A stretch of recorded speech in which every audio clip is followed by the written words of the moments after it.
Madam President, I rise to speak about the Great American Outdoors Act, or more particularly about the absence of a coastal resiliency amendment that I wish to have included. But let me begin by congratulating Senators Cory Gardner and Steve Daines of Colorado and Montana, respectively, of their pending success in passing the Great American Outdoors Act. It takes lots of work to build enough support to get legislation to this floor for a vote, even more to see that it passes.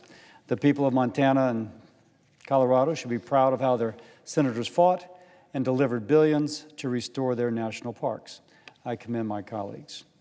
Those who have followed the debate know that I have opposed the bill as written. National parks are national treasures, but what led to my opposition, I believe the Senate had the opportunity to help the more than 135 million Americans who live in a coastal parish or county by concomitantly funding flood mitigation and coastal resiliency projects. I fought hard to include a provision that would have invested in the coast to fortify against hurricanes and other catastrophic flooding events. Funding coastal resiliency would have passed as part of this legislation. It is an opportunity lost. But I've been reassured that enough senators care about the issue, and perhaps they care about the issues because of the arguments that I've made. I'll review these arguments, first for the nation, then for the area of the nation most affected by coastal erosion, which is Louisiana, and then speak about possible solutions. First, Madam President, over 272 million Americans live in coastal states. 134 million Americans live in a parish or county directly on the coast. And they know sea levels are rising. And because sea levels are rising, they are increasingly exposed to flooding. Now, if Congress does not act on coastal resiliency, these Americans, their lives, their communities, and livelihood will be increasingly endangered. Now, and by the way, the American taxpayer will spend billions in disaster recovery because the federal government declined to invest in prevention on the front end. Just to make this point, I'll show my first poster. These are major flood events, coastal flood events, since 2003, and these are only the named storms. It does not include the flood events that were not named. And some everybody remembers. Ivan was $20.5 billion. Katrina was $125 billion. Ike was $30 billion. Sandy was $65 billion. Isaac, $10 billion. Harvey was $125 billion. Irma was $50 billion. Maria was $90 billion. If you're in one of the states affected by one of these storms, to say that name brings to mind friends that were lost, communities that were devastated, lives that were overturned. This is merely the accounting, which totals since 2003, the federal government has spent $617.9 billion in recovery after these storms. And that does not include unnamed flood events. Just examples, Madam President. People along the coast, wherever you are on the coast in the United States, including the Great Lakes, are at increased risk for large-scale devastation, in part because of sea levels rising and natural barriers to absorb storm surge are eroding away. Now, let's just go around the nation. Let's first look at the Alaskan village of Kivalina, located on an island that is literally vanishing because of sea level rise. Now there you see kind of a rock jetty around it, but the rock jetty is kind of missing over here. But you can imagine, as sea levels rise, and waves which in this picture are not there, but you know in that area of the world are high at times, that this will fulfill the Army Corps of Engineers' prediction that in 10 years, this island will be uninhabitable. Alaska Senator Lisa Murkowski recognizes the threat to her state should barrier islands disappear. I thank her for her support during the debate over the Great American Outdoors Act for increased funds for coastal resiliency. That's our northern part. Let's go to the Virgin Islands. Erosion has limited many trees and water vegetation vital to absorbing storm surge. These problems compounded by Hurricane Irma, meaning the next major hurricane could be worse. Could it be worse than that, Madam President? Look at the American Virgin Islands after Hurricane Irma. If it's worse than that, then this may be as the island is in Alaska, threatening to be uninhabitable. Rising sea levels are threatening beaches up and down the coast of California, eliminating barrier islands in North Carolina and Georgia, and causing property values to fall and insurance rates to rise where cases are at their worst. But let me speak of the worst case scenario of sea level rising and land receding. Unfortunately, from my perspective, the worst area is in Louisiana. By the time I am through with this speech, Louisiana would have lost about a half a football field of land from the coast. It's washing away that fast. At the current rate, now let me say, to date, we've lost enough land equal to the size of Delaware. At the current rate, Louisiana will lose about 640,000 more acres by 2050. That's like cutting Rhode Island out of the eastern coast.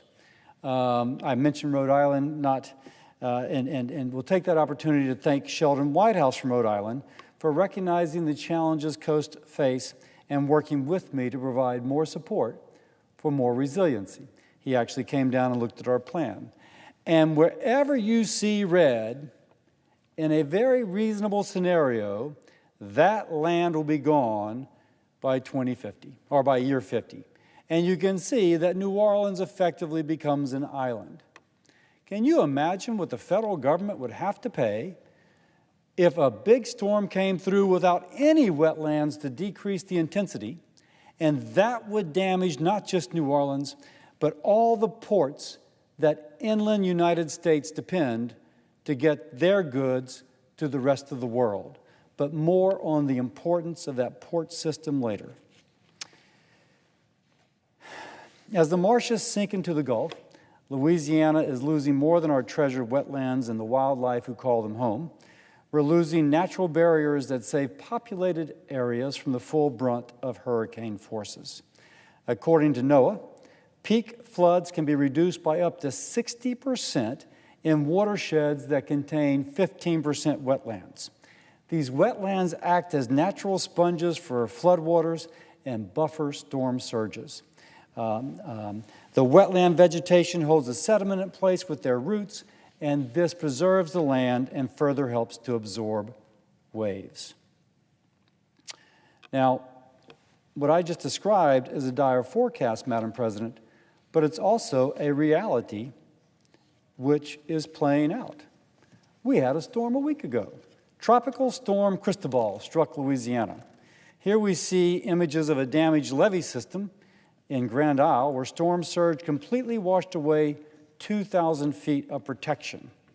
Yep, that's buildings, and yep, that's a street, and yep, that is water in the middle of the street between the buildings. I will add that Grand Isle has lost about 9 feet of elevation over the past decades. When this washed away, it exposed what's called a burrito levee underneath and damaged that as well. Mayor David Carmadel recently told the Times-Picayune, the newspaper in New Orleans, the damage Grand Isle suffers is a crisis situation. I'm worried this island will be cut in half.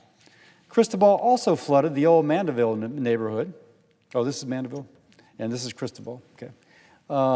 This shows how Lake Pontchartrain, which is the lake north of New Orleans, and the streets ashore basically merged for this storm event. Madam President, this is just from a tropical storm. Imagine if a bigger hurricane had landed instead. Except that we don't have to imagine. We can look at what happened, and unfortunately, it will happen again. What's at stake in Louisiana without more investment in resiliency? Let's start with lives. Hurricane Katrina killed 1,833 people and damaged or destroyed 800,000 homes. That was in Louisiana, in Mississippi, in Alabama, in Florida. That's just one storm. We've actually seen loss of life worse since then in Puerto Rico, where Hurricane Maria claimed 3,057 lives. And as I mentioned earlier, the dollar amount was greater in Sandy, which hit New York and New Jersey, and the most recent flooding events, Hurricane Harvey, for example, Houston area, again, flooded so many homes. It's not just my home state, it is across the nation. And by the way, impacting my home state impacts the rest of the nation. Now, this is a picture from Hurricane Katrina. This Congress was very helpful in the aftermath. But let me speak about what has happened if we don't address these issues. The nation's energy infrastructure is threatened. The Gulf of Mexico generates about 90% of the funds used to pay for the Great American Outdoors Act. The oil and gas development, particularly in the Outer Continental Shelf, is that which funds this bill. Failing to secure the energy infrastructure can result in the devastating damage to the heart of America's energy production center should a major storm destroy the roads, ports, wells, and pipelines that keep America running. And there's a certain irony that this bill, which chose not to fund coastal resiliency, relies upon funding from an infrastructure which is endangered by the lack of coastal resiliency. But this, in turn, threatens America's heartland. Trade from America's heartland to the rest of the world flows, agricultural products shipped down the Mississippi River to Louisiana ports and then internationally. That is so long as the ports keep functioning. Again, let's look at the results of the damage to those ports. Just the Port of New Orleans after Hurricane Katrina. Damage to the Port of New Orleans after Hurricane Katrina resulted in corn exports falling 23% from the heartland, not from Louisiana, but from Iowa, from the heartland, from Missouri, et cetera. Barley exports fell 100%, wheat exports fell 54%, soybean exports down 25%, total grain exports down 24%. It's clear, Madam President, the United States benefits as a whole when Louisiana's coastline is fully functional and secure, both its energy supply, its funding for the Great American Outdoors Act, as well as the ability of farmers in the heartland to ship their goods internationally. But now, the coastline is not secure. Aggressive action is needed to save the coastline, not just in my state, but around, to protect it from erosion, to protect it from flooding. In Louisiana, the money generated from revenue sharing of offshore energy production by an amendment in the Louisiana State Constitution is invested into coastal resiliency. I'm trying to make sure that we have the resources to continue to do so. Now that brings up revenue sharing.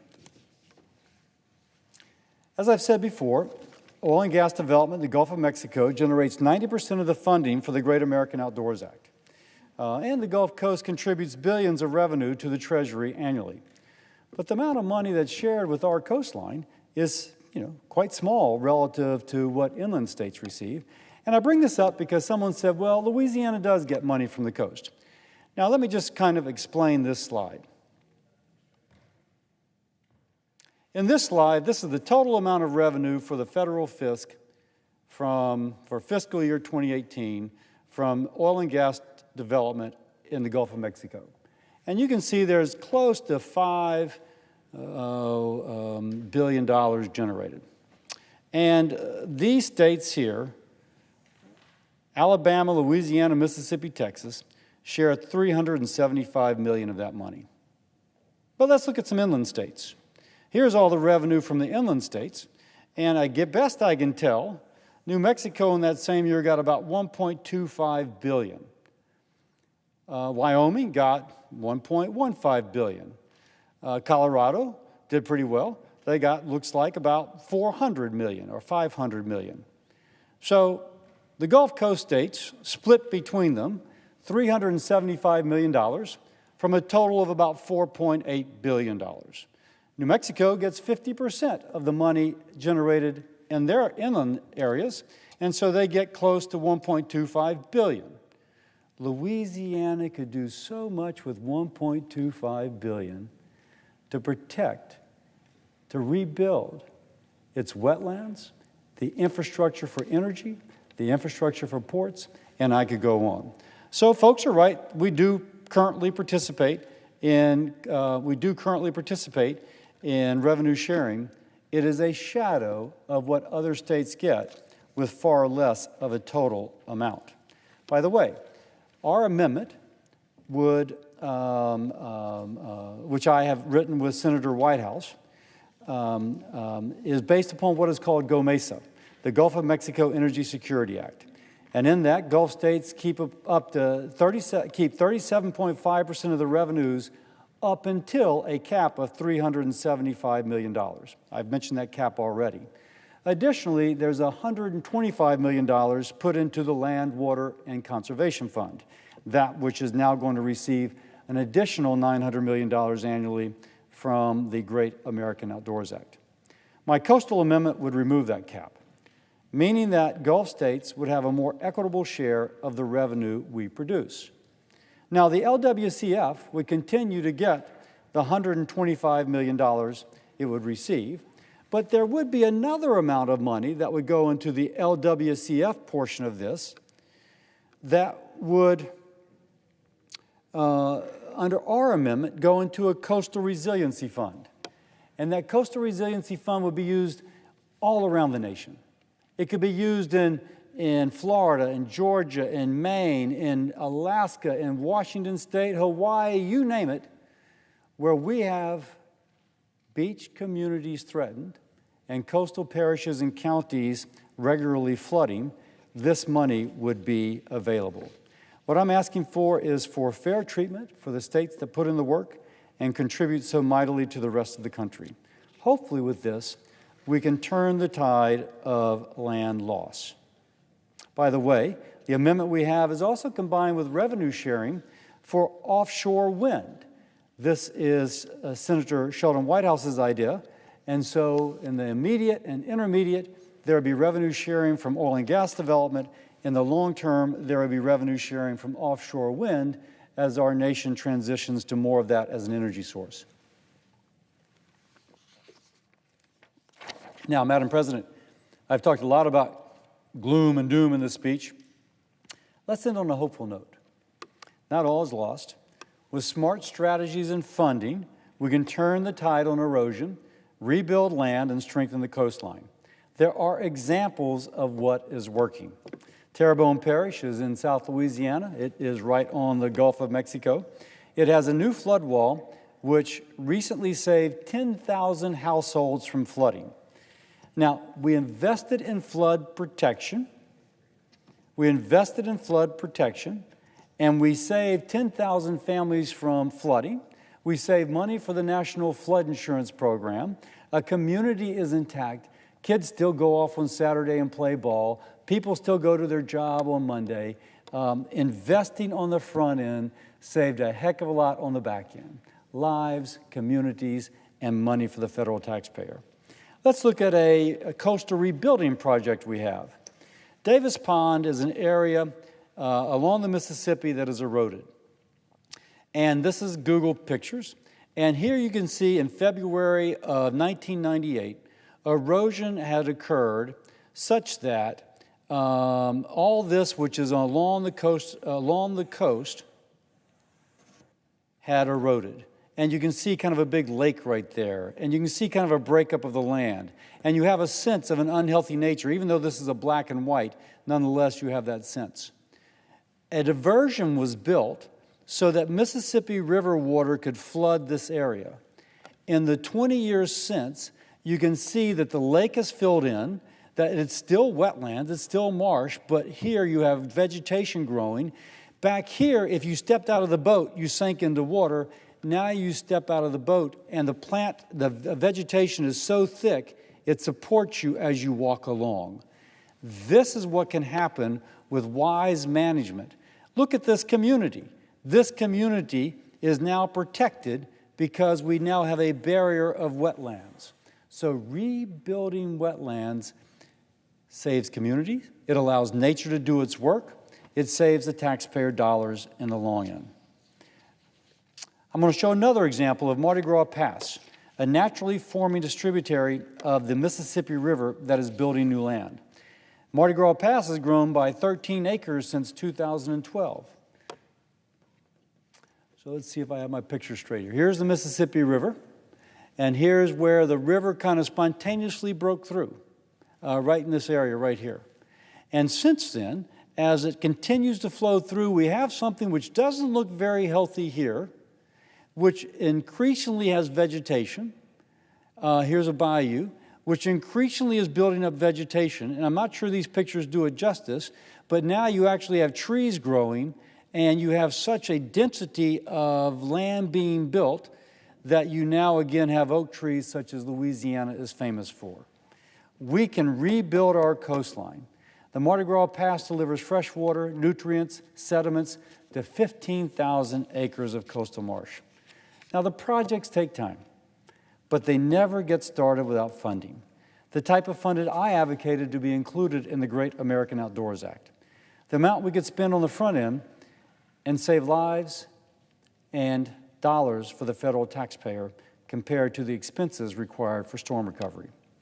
Now, let me conclude, Madam President. I end today by once again commending my colleagues, Senators Gardner and Daines, for getting their bill passed. But I also end by saying that we must continue to fight for dollars for coastal resiliency. The need's far too great around the country. Lives and economy depend on finding that solution. And I hope that the senators who said that they recognize coastal needs will join the bipartisan coalition of senators who now are asking that we invest in the coastal parishes and counties where 82% of Americans live in the state and 42% of Americans live in the parish or county, where spending money now can save lives, communities, and billions in taxpayer dollars later. Madam President, with that, I yield the floor.